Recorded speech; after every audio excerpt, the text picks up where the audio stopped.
Hello everybody, welcome back once again. Got another quick Octopath Traveler 2 video for you here. This time we're talking Castti. Um, I actually don't really, it's not that I don't like Castti, it's just that I never really used her that much. Let's talk a little bit about, or we'll start here with her path actions, we'll do the talent and then the latent power. So, path action during the day is Inquire. I didn't really use this that much. It is nice because it's a 100% chance, but your level has to be high enough. So, actually very similar to Agnea's Entreat. Her version, you can get items as long as you're high enough level. But as somebody that used Oswald as my main character every time, this didn't end up being that useful. Her second one is Soothe. Path action at night. Administer to a townsperson and soothe what ails them, and it uses a specific item to heal their hurts. Basically, just knocks out knocks out NPCs. I like Throne's action better. It doesn't take items to use it, so I didn't find that useful either. Her talent, though, is Concoct. In battle, concoct potions and destructive substances from various ingredients to aid your allies or harm your foes. This thing is actually phenomenal. I actually kind of wish that I would have used Castti more often because this is so cool, but and I'll show you why it's so good here in a minute, but very, very good talent. And then her latent power is every drop counts, concoct without using up material. So this just synergizes perfectly with her talent. It works really good with the full power secondary skill from the merchant class or job. Making it so that you can use her latent power every single, and I use that usually for the random encounters, and then you can concoct for free. So really, really good, talent and latent power. Let's talk a little bit about the Apothecary job, and then we'll talk about her specific skills. Healing Touch, one of the best abilities in the entire game, especially if you're doing duels. I found this very, very useful with Oswald. This gets better with the more elemental attack that you've got, and will restore more. Also, I mean, it's crazy cheap. 6 SP, restores HP, also revives allies, or a single ally, right? If somebody's got knocked out. Phenomenal. Probably the best ability here in the Apothecary tree, and you automatically get it. It's so good. Icicle, not as good, so deal ice-based damage to a single foe. I had, Oswald with me the entire time, and his ice spell hits all enemies. Sure, this is cheaper, but in most cases you'll want to have a multi-target ability instead, so I didn't find Icicle to be that good. Rehabilitate. This has some really good applications for specific battles, especially if you've got a combo with Seal Tiege's Seduction. It says, grant a single ally immunity to status ailments for 2 turns. If you use a Dancer's Seal Tiege Seduction on your Apothecary and then use Rehabilitate, it affects all allies. So it makes all allies immune to status effects. The more BP you put into this, the longer the buff lasts. You could even use Seal of Eternity if you were feeling very spicy, and extend that to the duration of the entire fight. Specific battles, that may be a good combo. Sweeping Cleave, unleash an axe attack on all foes. Solid ability, right? The ability to hit everything with an axe attack is very, very good. Lots of enemies in the game have axe weaknesses, and being able to hit everything is going to be pretty nice. Also, the cost isn't too bad, 9 SP. Poison Axe. All right, here's where we're getting into some really cool stuff. Poison Axe. So unleash a powerful attacks on a single foe and poison them for 2 turns. This, in combination with weak to poison, is phenomenal. I really like that because, again, I used Oswald and actually had him as an Apothecary as his secondary job for a very long time. Reason why that works so well, especially for Oswald when you're mugging, is that oftentimes enemies will have vulnerabilities that he can't take advantage of. And so by using Poison Axe and Weak to Poison together, it's kind of like making your own weakness. So basically you throw Weak to Poison on an enemy, and then you hit him with Poison Axe, and then every time the poison ticks, it will break a shield. Again, as long as Weak to Poison is on that character. So very, very cool combination with those 2 abilities together. Not only that, but poison does a decent amount of damage. It's percentage based, so the more HP an enemy has, the more it's going to do for you. Replenish health. For 3 turns, grant HP to a single ally after they perform an action. Never really used this. It could be good, and especially again with the Seal Teage's Seduction, this will hit all allies. But again, I never really used this. Though, I mean, 3 turns is pretty nice. And again, also, a good skill for duels, again, right? The fact that this lasts 3 turns is pretty solid. And we already went over weak to poison. Again, amazing.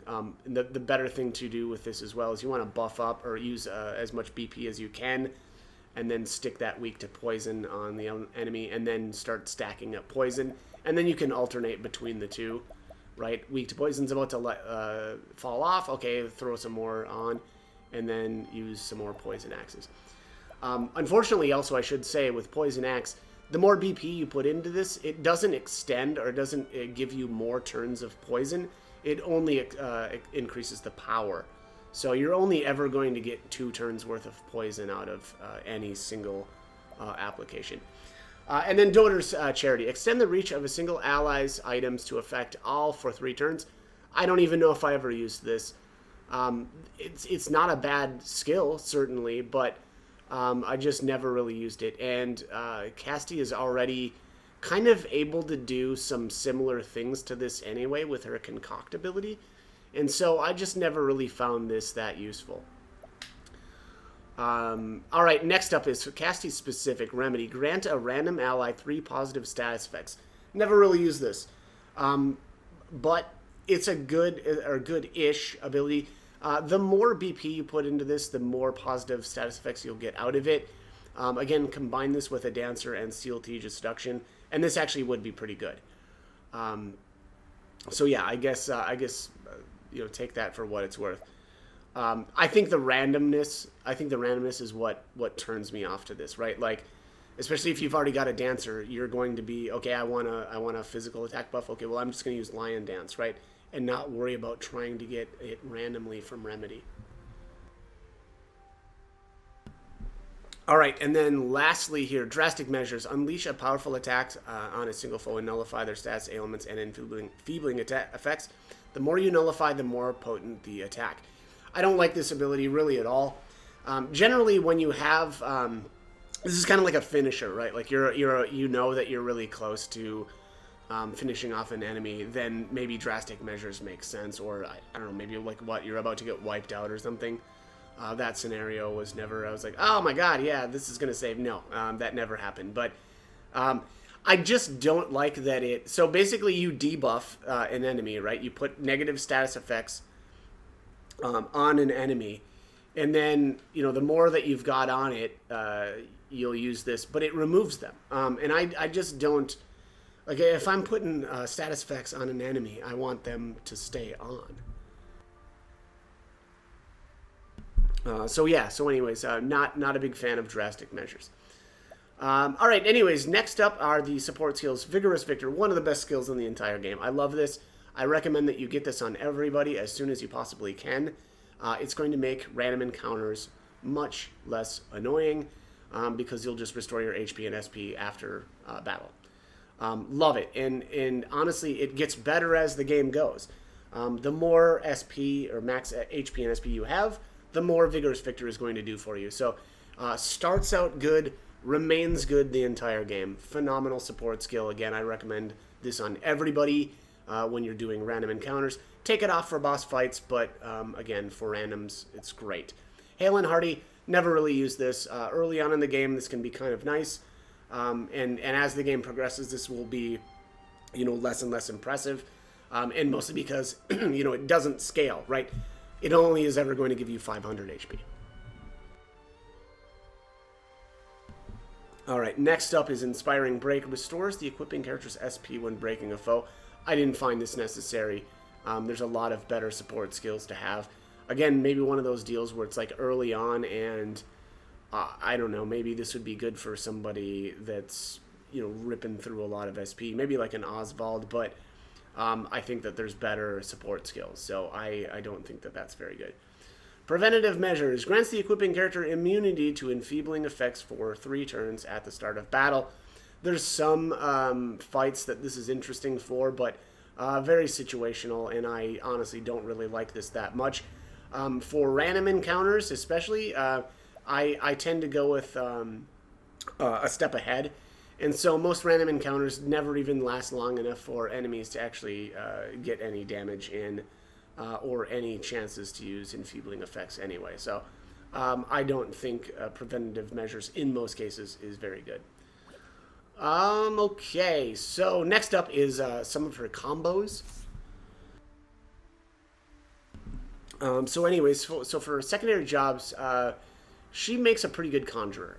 The reason why I say that is because it's just a good class for kind of dishing out buffs. And when Casti's main kind of duty is to keep everybody healthy, you know, you're not always going to have a lot of latent power if you don't want to use up a bunch of items for her concoctions. So when you have, you know, spare turns to do other things, you can do things like conjure flames, ice, lightning. The problem with this class is you get it so late in the game. Hikari you have to have Hikari's final chapter done. So it's one of the weirder classes in the game. I'm not really sure why they did it. It doesn't really feel like it's, you know, especially overpowered by any means. So I'm not really sure why they locked it behind his final chapter, but and that, you know, again cuts down its use. But yeah, anyways, I feel like she does pretty well with this, right? Because, all right, well, let's buff up characters, and then we can go back to healing and stuff, you know, or whatever else. And so I really like that combo. She does make some other good combos though, with, you know, things. Well, I mean, maybe not even necessarily because it's a combo, but things like Scholar. You know, I just really like Scholar just in general. She doesn't have like that phenomenal of elemental attack, but giving her a little bit more with Scholar is going to make her heal a little bit better from her Apothecary tree, and then not only that, but, you know, give you some power for random encounters. And I would say that's right. That's probably her better setup, is when you're doing random encounters, you know, have her as Scholar, and then for boss encounters, do Conjure. But yeah, that's pretty much it. I mean, again, as far as combos go, though, also, it's really that somebody else is a dancer and using Seal Teja's Seduction on her. That's going to extend a lot of her, like, you know, single ally benefits to all allies. The Conjurer itself, though, that's not necessary for, because all of the Conjure abilities are already going to target all of your allies. But yeah, again, still a great combo, though, for her. As far as her support skills, let's I've got her with Vigorous Victor, a step ahead. Again, this is for, you know, random encounters, full power. Actually, for random encounters, actually, yeah, full power is solid. If you don't, or if you have an extra slot, I mean, I'm using extra experience right now, but if you have an extra, I really recommend doing Boost Start. I'll just show you that. And we'll do a random encounter here and kind of just show one of the reasons why. And again, you know, I think that most of the setups in the game, you know, is going to be for random encounters. Towards the end of the game, or when you actually do boss battles, you can switch things up just a little bit, but I'm really more concerned about the random encounters because that's like 95% of the game. Alright, so for random encounters, I usually use Hazardous Concoctions. I use her Latent Power. We'll boost this up. And then the great thing about this is she is able to cover a lot of elements that are tough to come by, and she can use them multiple times. So in this case, we've got you know, enemies with wind, dark, and then actually light as well. What I'm going to do here, I'll do 3 darks. Actually, let's do 2 darks, a wind, just for fun, and then a light. And oh, actually, you know what? I need to do a diffusion actually instead to hit everybody. And then let's just do wind. So unfortunately, I'm only going to be able to take out these lightning elementals, right? I'm not going to be able to do much with that Mole King just because I don't have enough BP. If I would have had one more BP, I could have taken one shield from the Mole King, but that's fine. We'll deal with that. And there you have it. So there's your you know, multi-hit, and again, elements that are tough to kind of come by, right? Darkness or dark element is really tough. You're only getting that out of the Thief, really, and then the Arcanist job. So an Arcanist is not a job that you'll have very early on. So Castti is a really solid character to kind of take advantage of that. So yeah, that's pretty much it, though. I really wish that I think that the Conjurer was available earlier, because then I'd get more use out of Castti. Jeez, excuse me. So yeah, so that's kind of a shame, right, that you get it so late, but it is what it is. As far as equipment, kind of just whatever you want. I think that, you know, like the battle tested can be okay on her, because she does have the icicle skill in her kit, but generally speaking, I think battle tested axes are better for other characters. But that said, especially if you want to make her a scholar for those random encounters, then you're really talking you know, a good use of that battle tested axe. You could do a tornado bow on her as well, to help out her you know, wind damage. All right, so like with I guess as long as you're going like Conjurer, one good equipment setup for her is something like the Dark Slasher, because it's going to give you that potency for dark-based attacks. And again, it's tough to get, you know, darkness on or with these characters, and so that can be a solid way to you know, I guess get that. Also, the Sun Shadow Staff will be really solid for her as well. That does work really good on the Arcanist as well, but you know, for random encounters here, being able to do, you know, obviously she'll have the best damage with dark-based abilities, but also if you decide to use a light-based attack, you know, again using her concoction, that's going to be solid, and then the wind attack as well. So that's a really good set of equipment. As far as equipment goes, though, she doesn't need the SP, so you can go with things that are going to give her more elemental attack for this setup. If I can find something here, what's going to be a good one? Yeah, Ancient Circlet's going to be good. I've got a bunch of Blessed Vestments that I farmed. That's going to be really solid as well. You could do things like the Elemental Augmenter.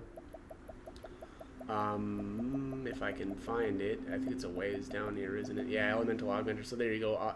Elemental Attack plus 100. And then let's just see here. So with even just this setup, and you can give her a little bit more with another accessory, but even with just this setup, you're getting 812 Elemental Attack out of... yeah, the setup, right? So you're going to be doing really respectable damage as this. Actually, let's do one more here. Let's do is it Layla's amulet? I think it's Layla's. Hopefully somebody has it. It's Oswald. Let's steal it from Oswald. Sorry, buddy. We need to do this for reasons. Alright, so let's see here. Layla, there it is. Alright, so now with the Sun Shadow, yeah, we're at 912 elemental attack. Alright, we'll do one more random encounter here. I just want to see the damage that she's going to be able to do now. Jesus, what is with this? I must have evasive maneuvers on. That took way too long. Alright, so here, another good example here of, you know, a set of enemies that has dark elements. And again, you know, tough to take advantage of that, or that vulnerability with these. I guess I do have Oswald as an Arcanist, which is abnormal. I normally have that on Particio. But anyways, all right, let's do the Hazardous Concoction. We'll buff this up, and then we'll just do dark attacks, and then we'll have to do a diffusing to hit everybody. Oh, look at that! Oh, nasty! 2k damage on everybody. So yeah, that is it for Castti. Again, she's pretty cool, and I actually really wish I would have used her more often. And she does cover, you know, again, those elements. I think that's her strongest point, is for those random encounters and being able to you know, deal yeah, I guess that damage to everybody. You know what, though? I do want to do one more thing here because I would feel bad if I didn't. We need to take a look at her other concoction. And it's amazing as well. I don't find that it's necessary for random encounters, but her medicinal concoctions are also really good, mostly for boss battles, I think. But you know, some great combinations are things like the pomegranate leaves because they'll restore your BP. Again, keep in mind that this is better for boss battles, and let's do that latent so that we're not using them up. Strengthening, diffusing. So strengthening is going to double the effects of whatever you use. Diffusing is going to hit all allies, and then you can do other things like, you know, if you add in a plum leaf to this, it's going to restore 200 SP. Phenomenal, again, for boss battles to kind of keep your characters going. And so, yeah, I really like her. And you can even add more, you know, items in there to actually restore even more BP, which is kind of wild. And you can kind of just keep everybody with a lot of BP, you know, every turn with her. So, anyways, that is finally going to be it for this one. As always, hope the guide was helpful, and thanks for watching.